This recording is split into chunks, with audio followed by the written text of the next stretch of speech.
आनंद लोक में जाने का यही एक रास्ता है। यूं ब्रह्मा वेद किया हद ताई, बेहद लग बात कही माई, इनको हुक्म यहाँ लग हुआ, तीन लोक बसाओ जुआ। सबसे प्राचीन अगर कोई शास्त्र है, पुराण है, तो वो है वेद। चार वेद सुन ब्रह्मा किया, नारद सीख श्रवणा लिया, उन उपदेश व्यास ने गायो, इस विद वेद जगत में आ। तो वेद में क्या है? यूं ब्रह्मा वेद किया हद ताई, ये जीव को हद में रखने के लिए ही ये वेद बनाए हैं। और बेहद लग बात कही माई, उसमें बेहद की बात कही है, बेहद जाने की ज्ञान भी उसमें दिया है। मगर बेहद जाने का, बेहद से परम पद जाने का, परम पद की तो बात वेद में है ही नहीं, ब्रह्म तक की बात है। मगर मिलने का रास्ता नहीं है। ब्रह्म में कैसे जाए ये भेद वेद में नहीं है। अब क्यों नहीं है? तो महाराज कह रहे कि इनको हुक्म यहाँ लग हुआ। किसने दिया आदेश? परमात्मा ने। इनको हुक्म यहाँ लग हुआ, तीन लोक बसाओ जुआ। आदेश दिया कि आप जाके तीन लोक की रचना करो, और ये जो सब जीवात्मा है मेरे बेटे समान है, इनको सुख चाहिए, इनके सुख के लिए तीन लोक आप बसाओ, और ये तीन लोक में ही रहे, ऐसा कुछ ज्ञान भी इनके लिए बनाओ। तो हुआ वैसा। अब सुख तो मिलने लगा। ब्रह्म जहाँ सुन सुख दुख नाही, लेना एक न देना काई, ताकार यो खेल बनायो, पांच भूत होकर संग हुए आयो। अब उद्देश्य तो अच्छा था, सुख के लिए जगत बनाया। और एक बात और, जीव को सुख मिलता है माया से। नर बिन नारी क्या करे, नारी बिन नर बेकाम। सुख अगर चाहिए तो माया ही चाहिए। यहां भी देखो, यहां भी तो महाराज ने कहीं भी माया से अलग होने की बात नहीं की है। हम माया का प्रकार बताया है। माया है तीन, एक है स्थूल, एक है सूक्ष्म, एक है सत। स्थूल माया का आधार ले, सूक्ष्म माया को छोड़ो और सत माया के सुख लो। जो अखंड आनंद हमें आ रहा है वो सत माया का तो आनंद है। और जो स्थूल माया है, घर परिवार धन पत्नी, ये तो स्थूल माया है। ये तो अटकाती नहीं है, ये तो सहायक है। माया स्थूल न अटके कोई, आ तो उल्टी तारे, करामात पर्चा जो देवे तागल फांसी डाले। ये करामात पर्चा देने वाली माया को छोड़ना है। ये मेरा तेरा जो स्थिति पैदा होती है, यही तो माया है। ये है माया दुखदाई। स्थूल माया को छोड़ना नहीं है। स्थूल माया अगर साथ है तो हम भक्ति करेंगे। और ये झिनी माया को छोड़ना है, जो पता नहीं चलते कब हमारे अंदर आ जाती है। ये अहंकार सभी को आता है, बहुत सूक्ष्म में आता है, और भक्ति वाले को तो बहुत जल्दी पकड़ता है, पता ही नहीं चलता। ये कथा आती है, ये कोई प्रभु भक्त था और सालों से तपस्या करता था, और बड़ी कठिन तपस्या। और एक दिन कहीं उनको चलते चलते ठोकर लग गई।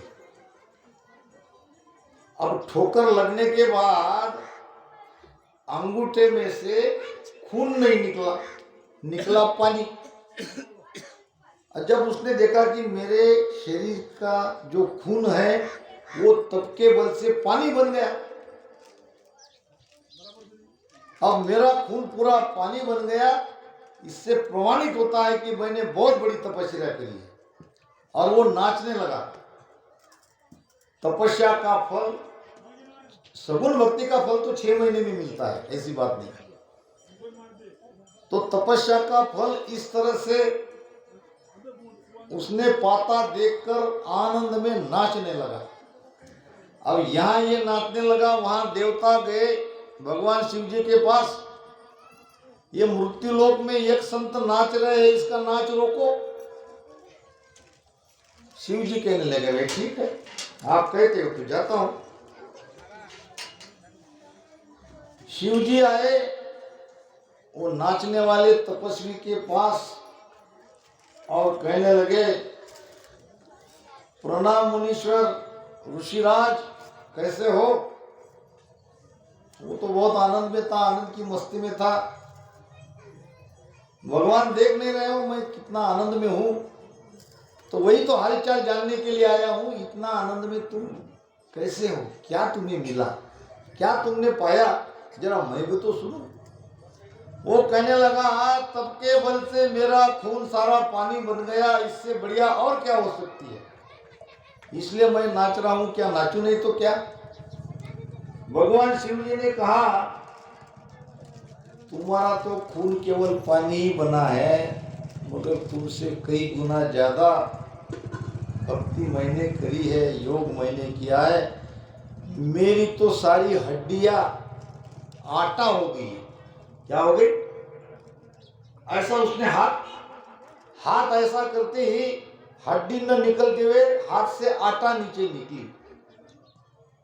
अब मेरी हड्डियां आटा बन गई, तब भी मैं नाच नहीं रहा हूं, और तुम्हारा खून केवल पानी हुआ तो तुम नाच रहे हो। अब ये देखते ही उसका नाचना तुरंत बंद हो गया। जागरूक रह के भक्ति करना है, अहंकार आता ही है। यही तो जीवी माया है, और सत माया में सत माया का आनंद लेना है। कहीं भी महाराज ने माया छोड़ने की बात नहीं कही है। यही माया छोड़नी है, त्रिगुणी माया, रजतम सत्व, 3 गुणों के बंधन से मुक्त होना है और सत्स्वरूप आनंद पद का आनंद लेना है। ये एक सिद्धांत है कि जीव को आनंद आएगा माया से। अब माया का, किस माया का आनंद ले रहे हैं, कहाँ किसका आनंद मिलता है? अगर भक्ति नहीं करते हैं, एक संसारी घरबारी रहते हैं, तो स्थूल माया का आनंद आता ही है। और भक्ति करने के बाद जब ब्रह्म में जाते हैं तो वहां झिली माया, सूक्ष्म माया का आनंद आता ही है। माया पकड़ती है, रिद्धि सिद्धि अपना जाल बिछाती ही है। वहां भी तो काफी आनंद है। अगर रिद्धि सिद्धि वाला कोई संत आ जाए तो सारी भीड़, जगत को कहना नहीं पड़ेगा ये संत आए करके, यहाँ तो हमको बुलाना पड़ेगा बार बार बार बार, और बुलाने से भी बहुत कम आएंगे। मगर ऐसा कोई रिद्धि सिद्धि वाला संत यहाँ आ जाए कि अपने आप भीड़ लग जाएगी, क्योंकि करामात, परिचय, चमत्कार सबको अच्छा लगता है। महाराज कहते हैं, जग को माया राज दूं तो सब ही मोद माने। जग को माया राज दूं तो सब ही मोद नरक कुंड खाली रवे, जग में कौन जावे। नरक कुंड खाली रवे, जग में कौन जावे। ओ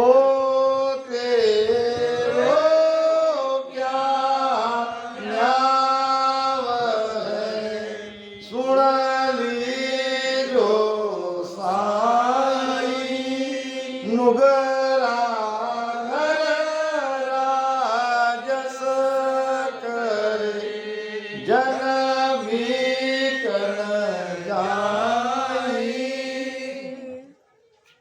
भगवत वचन यानी चेतन वचन, ये मृत वचन नहीं है।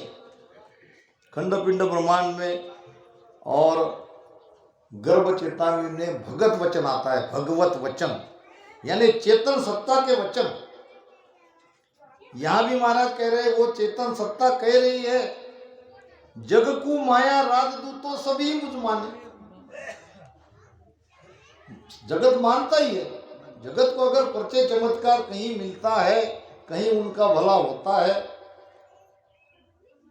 सिद्ध महात्मा की वचन मुख से ही होती है, बोल कर ही होती है। तो ऐसे कोई महापुरुष मिल जाए और हमारे दुख दर्द का उपाय अगर कह दे कि भाई तुम ठीक हो जाओगे, तो ठीक तो होना ही पड़ेगा।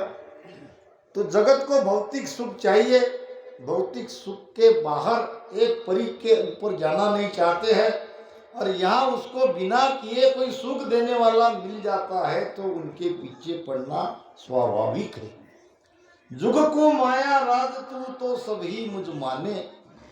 अब ऐसा अगर मैं कर दूं तो 3 लोक की मर्यादा जो है वो मर्यादा भंग हो जाएगी। यही तो बात राम को वशिष्ठ जी महाराज ने कही थी।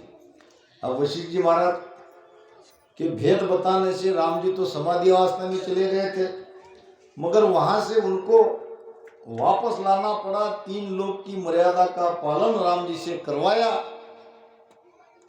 तो 3 लोक की मर्यादा भी परमात्मा को रखनी है, क्योंकि उसी का आधार तो वही है। काल जो इतना शक्तिशाली है, तो काल का ही तो आधार परमात्मा का ही है। महाराज ने कहा है काल समाज में, काल तुम्हारो पोतरो कहो कैसे बस होय। जब तुम मुझे काल को मारने के लिए भेज रहे हो, तो काल ही तो तुम्हारा ही है। तब महाराज कहते हैं कि मैं तुम में वो 2 गुण भेजता हूं जिससे तुम काल कर्म को सहज बस में कर लोगे।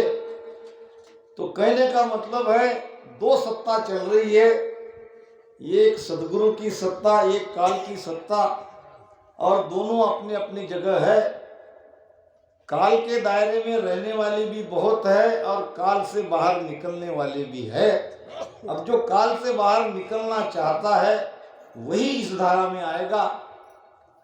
तो महाराज कहते हैं नरक कुंड खाली रहे जग में कुंड जामे। ऐसा अगर करता हूं तो सारा नरक कुंड खाली हो जाएगा, सभी भक्ति में लग जाएंगे, जबकि मैं ऐसे होना नहीं देना चाहता।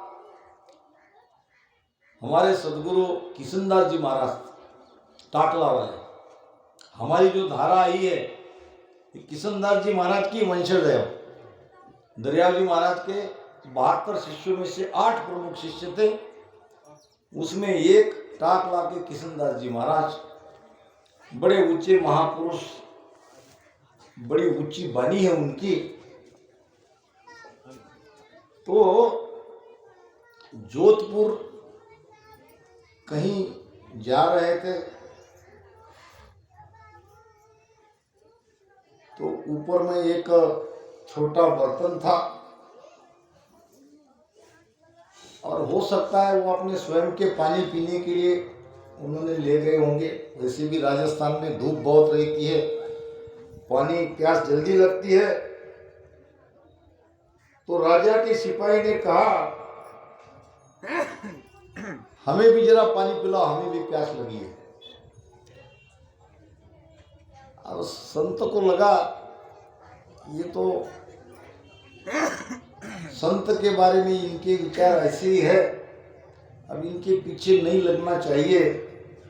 जानबूझकर पानी मांगा था, कहा कि पानी नहीं है, ये दूध है। फिर सिपाही और आ गए, 2-4 दूध है, हमको पिलाओ। अब उनको पिलाना पड़ा। अब था तो वो पानी, मगर जब उनकी इच्छा हुई उन्होंने तो संतों का हंसी मजाक के लिए पूछा था पानी चाहिए। जब संत ने कहा दूध है तो आप दूध ही चाहिए, दूध दो, नहीं तो हम जाने नहीं देंगे। अब अड़ गए तो संतों को वो बर्तन नीचे रखना पड़ा। अब उसमें पानी ही था, मगर हाथ डाले की दूध, हाथ डाले की दूध। जितनी फौज थी सब फौजों को उसने दूध पिलाया। अब दूध था नहीं। कहीं कहीं संतों को नाइलाज से ये मार्ग अपनाना पड़ा। तब सारे डर के मारे भाग गए और राजा के पास गए और राजा ने संतों के चरण छुए, क्षमा याचना मांगी। तो संतों के पास परचे चमत्कार रहते हैं, ये बात अलग है, वो सबको सामने बताते नहीं। दरियाव जी महाराज के जीवन का भी प्रसंग है। मधु सेठ दिल्ली का यमुना में डूब गया था। दरियाव जी महाराज रेंड में संगत कर रहे थे। वहां डूबने पर उन्होंने बचाया, बचाओ दाता दरियाव जी महाराज, हे प्रभु हे भगवान। तो नाइलाज से दरियाव जी महाराज को वहां दिल्ली में जाके मधु सेठ को बचाना पड़ा। पता तो लोगों को जब चला, जब रेंड में संगत चल रही थी और कपड़े की आस्तीन भीगी हुई थी। किसी ने पूछा महाराज जी पानी कैसा, तो कहना पड़ा दिल्ली के मधु सेठ को मुझे बचाने के लिए जाना पड़ा। उसकी पुकार सुनकर तो वेदों में ये सब बातें हैं। 3 लोक की सुख का ज्ञान है, परचे चमत्कार है। क्यों उसमें रखा कि इनको हुक्म यहाँ लग हुआ और 3 लोक बसाओ जुआ। क्योंकि ब्रह्म ज्ञान हमारे अंदर पहले से था। जब यहाँ संसार बनने के बाद भी सृष्टि रचना में बात आती है, संसार का कोई सुख हमें छू नहीं सका। हम ब्रह्म ज्ञान करके वापस अमरलोक में चले जाते थे। जब देखा कि इतनी बड़ी दुनिया हमने बनाई, सारे मनुष्य यहाँ बनाए, एक भी नहीं दिख रहा है, क्या कारण? तो सब ब्रह्म ज्ञान भजन करके चले गए। तो उनको रखने के लिए ये शास्त्र की, वेदों की रचना करनी पड़ी। 3 लोक में आवे जावे, छोटी बड़ी पदवी सो पावे। जहाँ लग ब्रह्मा तान बताई, अगम बात सुगम कर गाई। वेद में कुछ नहीं है, ऐसी बात नहीं है। चारों वेद संबंध है भाई, जामे हीरा डार्यो, मर्जी वा बिन परत न नादो, 55 जन्म बिगाड़्यो। वेद का ज्ञान कैसा है? सागर में हीरा ढूंढने जैसा। अब इतने विशाल अथाह सागर में एक हीरा की तलाश कैसे करोगे? समुद्र की तह लेनी है तो मर्जीवा बनना पड़ेगा। और इतनी छोटी सी आयु में मर्जीवा बनकर सागर में से हीरा निकालना बड़ा कठिन है। इसलिए संतों ने बड़ा आसान रास्ता बताया है। अब आपको यहाँ वहाँ ढूंढने की कोई आवश्यकता नहीं है। सकल ग्रंथ का अर्थ है सकल बात की बात, और दरिया सुमिरन राम का कर लीजो दिन रात। इसमें सब आया, सब आया उस एक में, डाल पान पत फूल। दादू पीछे क्या रहा जिन पकड़िया निज मूल। ये रकार मकार यही तो निज मूल है। यहाँ की तो बात शास्त्रों ने, वेदों ने कही है कि मूल में ये है। अब रकार मकार को पकड़ो और उसका आधार लेके उस चेतन सत्ता को, सदगुरु सत्ता को भीतर में जागृत कराओ और जीते जी भवसागर से पार हो जाओ। 3 लोक में आवे जावे, छोटी बड़ी पदवी सो पावे। ये छोटी बड़ी पदवी कैसे मिलती है, उसकी प्राप्ति कैसे होती है, ये वेदों में है। इसीलिए वेद का मत घर घर में घट घट में फैला हुआ है। जन्म से लेकर मृत्यु तक जो 16 संस्कार है ये सब वेदों में लिखा है। अब हम शादी करते हैं, अब कहीं कहीं होती है, ये बात अलग है। तो ये वैदिक पद्धति से तो हो रही है हमारी शादी। कहाँ हमने वेदों को छोड़ा? हमने नहीं पकड़ा तो पंडित जी आके पकड़ा देते हैं। पुष्पम समर्पयामि जलम समर्पयामि, ये क्या है? ये तो वेदी तो मंत्र ही तो गा रहे हो वेद के, और हम समर्पयामि कर रहे। सुकरान वेद मत जगत में घर घर घट घट होए, इतनी गहरी पेट वेदों ने हमारे अंदर बिठा ली है कि हम चाहकर भी छोड़ नहीं सकते। अब धीरे धीरे धीरे धीरे ये सब समझ में आ रहा है। जब इस धारा में आए थे क्या है वेद और कौन सा ज्ञान है वेद में, तो 3 लोक में कई पदवियां है। देवता की पदवी, गंधर्व की पदवी, इंद्र की पदवी, स्वर्गलोक की ऊंची से ऊंची पदवियां है। ये पदवियां कैसे मिले, इस ऊंचे आसन पर कैसे पहुंचे, ये ज्ञान वेदों में दिया है, तान कर खुला किया है। और लोक सुख सबको चाहिए।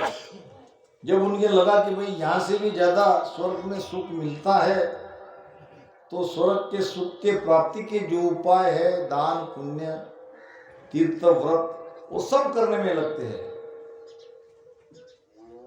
शोभा कही शोपद होई, पण मिलने की विद कहीं न कोई।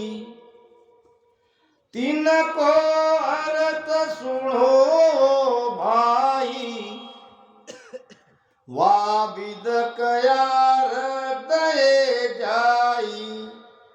शोभा कही किस पद की? परम पद की। परम पद की शोभा वेदों ने करी है कि ये परम पद सबसे ऊंचा पद है, पर मिलने की विद कहीं न कोई।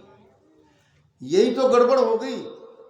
संसार के अंदर बड़े बड़े ज्ञानी हैं, वेदांती है, एक एक शब्द का कई तरह से अर्थ समझा सकते हैं। आपको 3 घंटे तक एक ही साख से उठने नहीं देंगे, इतने ज्ञानी है। मगर वो अटके कहाँ हैं?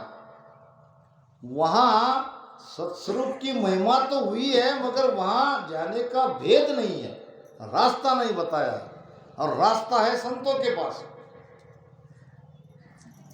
और संत बिरले हैं। संतों की वाणियां भी बहुत बिरले संत की वाणियां हैं। अब ये जब तक उनके हाथ में आती है तब तक तो वो शास्त्रों में पारंगत हो गए। शास्त्रों के आधार से, वेदों के आधार से उनका सारा जीवन वो जी रहे। इसीलिए बड़े बड़े ज्ञानी इस स्वरूप आनंद पद में नहीं पहुंच सके। इसका कारण यही है। अब हमारे ओशो देखो, आचार्य रजनीश, एक तरह से वो अवतार ही है। आगे आने वाली पीढ़ी आज भी उसको भगवान कहते हैं, मगर फिर भी ये वाणी उनके हाथ में नहीं है। सब संतों की वाणी यहाँ पर उन्होंने अपना मत खुला किया, प्रकट किया। कृष्ण से लेकर महावीर, कबीर साहब, भगवान बुद्ध, मीरा, मगर फिर भी उनके हाथ में सतगुरु सुखराम जी महाराज की वाणी नहीं है। अगर आ जाती तो इसको बहुत गहरा अर्थ हमको मिल सकता था। अभी हमारे पास तो टीका ऊंची से ऊंची केवल सेठ साहब की है, और भी कईयों ने टीका बनाई है, मगर ये प्रमाणित टीका सेठ साहब की है जो सत्य तक ले जा सकती है। तो इसी कारण से बड़े बड़े ज्ञानी परम पद से वंचित रह गए। और महाराज ने भी कहा है, चैलेंज किया है, ज्ञानी तके मांड में सारा, मुझ कोई जीत न पावे। एक साक में सब कोई पकड़ू, तोई इतबार न आवे। ज्ञानी तके मांड में सारा, मांड नाम सृष्टि, सो मुझ जीतन पावे। महाराज कहते हैं कि ये मुझे जीत नहीं सकते, मेरे ज्ञान को जीत नहीं सकते। जिस पद की मैं भक्ति कर रहा हूं उस पद तक वो संसार के कोई ज्ञानी आ नहीं सकते। इसका कारण क्या है? महाराज कहते हैं कि मैं तो एक ही साथ में सब जगत को पकड़ रहा हूं और आज भी पकड़ रहे हैं। वो साख कौन सी? पूरी वाणी में केवल एक ही साख है जिसके आधार पे महाराज कह रहे हैं कि ज्ञानी तके मांड में सारा, सो मुझ जीतन पावे। वो साख है माया चरित्र नहीं केवल में, पाखंड रूपी भाई। जो परचा बाहिर लाकेवे, तो केवल लजावे आई। संत मोहनदास महाराज को मैंने पूछा था कि वो एक साख कौन सी है, तो मुझे तुम बताओ, तुम भी वाणी पढ़ते हो। मैं कैसे ढूंढूं, मैं तो वहां तक पहुंच ही नहीं पा रहा हूं। ये वो साख है, माया चरित्र नहीं केवल में। यहां माया का कोई चरित्र नहीं है। माया जहां राम सुन नाही, राम जहां नहीं माया। दिखने देखने की बात अगर है तो द्वैत है, अद्वैत में नहीं आए। अद्वैत में तो केवल एक ही रहना चाहिए। महाराज कहते हैं बेली ग्रंथ में, रटो राम नामा तुम्ही ब्रह्म होगी, बिना तुम राम नहीं और कोई। राम राम रटन करते क्या होगा?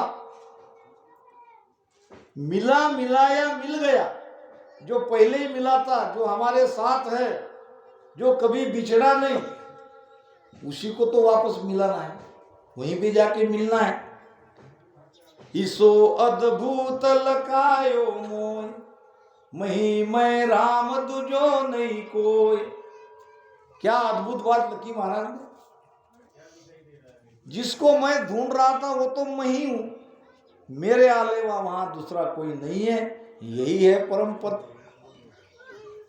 अब इस पद को पाने की बात छोड़कर अगर ये दिख रहा है वो दिख रहा है, ध्यान में तो ये सब होते हैं, मगर वो चैन क्या है ये भी तो देखना पड़ेगा। ध्यान किया सुनिजरिया आवे, सो सब माया चैन कहावे। रज मातर मूरत कण जोई, सो पण माया नावन कोई। तो इसीलिए संसार के ज्ञानी, बड़े बड़े ज्ञानी महाराज से टकराए, मगर सभी ने महाराज को माना, महाराज के ज्ञान को माना। राजा विठलराव संवाद में आते हैं कैसे कैसे विलक्षण ज्ञानी थे, जो गुरु महाराज के साथ स्वामी लोग, बैरागी लोग, बहुत ही बढ़िया इनके साथ में संवाद हुआ। तो वो ज्ञानी ही तो थे। कहीं भी साख नहीं आती है कि किसी ज्ञानी ने महाराज पर मात करी है। महाराज ने सबका भ्रम निकाला है। सब ही करू न्याव सु दूरा, असद मूक नहीं भाकू। तो इसके लिए चाहिए सत्ताधारी सदगुरु, और सदगुरु की आज्ञा का पालन करने वाला सच्चा शिष्य। गुरु आज्ञा में लीजे हो, तन मन धन सब दीजे हो। वासु कछुन दुरावे हो, जाकर सायब पावे हो। जुग जुग कर्म कमावे हो, गुरु शरणे सब गावे। गुरु के आज्ञा में रहना है, ये तो केवल की बात है। सामान्य 3 लोक की भक्ति में भी गुरु के आज्ञा को उनके शिष्यों ने माना है। जब नहीं माना है तो उनकी दशा क्या होती है देख लो। एक छोटा सा दृष्टांत याद आ गया। ये कोई संत थे और उसके मन में इच्छा आई कि चलो चारों धाम करके आए। छोटा सा आश्रम था गांव से थोड़ा दूर। वहाँ पर उसकी सेवा में उसका एक चेला था। अब चेलों को बुलाया, कहा बेटा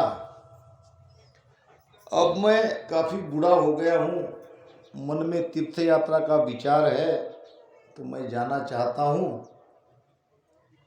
अगर वापस आया तो ठीक, नहीं आया तो ये आश्रम तुम्हारा। जो सीख मैंने तुम्हें दी है वो सीख तुमको और लोगों को देना है। और जाने को निकले। चेले ने गुरु महाराज के पैर छुए। गुरु महाराज ने आशीर्वाद दिया, कहा बेटा मेरी एक सीख याद रखना, बिल्ली नहीं पालना। और चेले ने कहा ठीक है गुरु महाराज। अब गुरु महाराज को जब विदा किया, घर पे आए, बिठाया। गुरु महाराज ने ये क्या बात कही, कोई ज्ञान की बात नहीं कही, कोई ऊंची से ऊंची बात नहीं की। यार बिल्ली मत पालो। बिल्ली का ज्ञान से क्या संबंध, बिल्ली का भक्ति से क्या संबंध। जो भी हो, गुरु ने आदेश दिया है जहाँ तक हो सके उनके वचनों को निभाना है, बिल्ली नहीं पालनी है। अब गुरु महाराज चले गए। अब यहाँ जैसा गुरु महाराज ने बताया वो गुरु कार्य आगे बढ़ता रहा। ये कोई छोटी सी पोती थी वाणी जी। एक दिन देखा वाणी जी को चूहे ने काटा और बहुत बुरा लगा। अब हमारी संपत्ति तो कुल वाणी जी है। अब गुरु महाराज ने जो वाणी मुझे दी है वही अगर चूहे खाते हैं, काटते हैं तो इसका उपाय करना पड़ेगा। अब उपाय बताने वाले कई है, ऐसे रहती है कोई कोई चतुर से। अब सत्संग में पूछा कि देखो भाइयों अब ये चूहे ने वाणी का ये हाल कर दिया। अब चतुर से आके कहने लगा इसमें क्या चिंता की बात है, कल ही उसका उपाय हो जाएगा।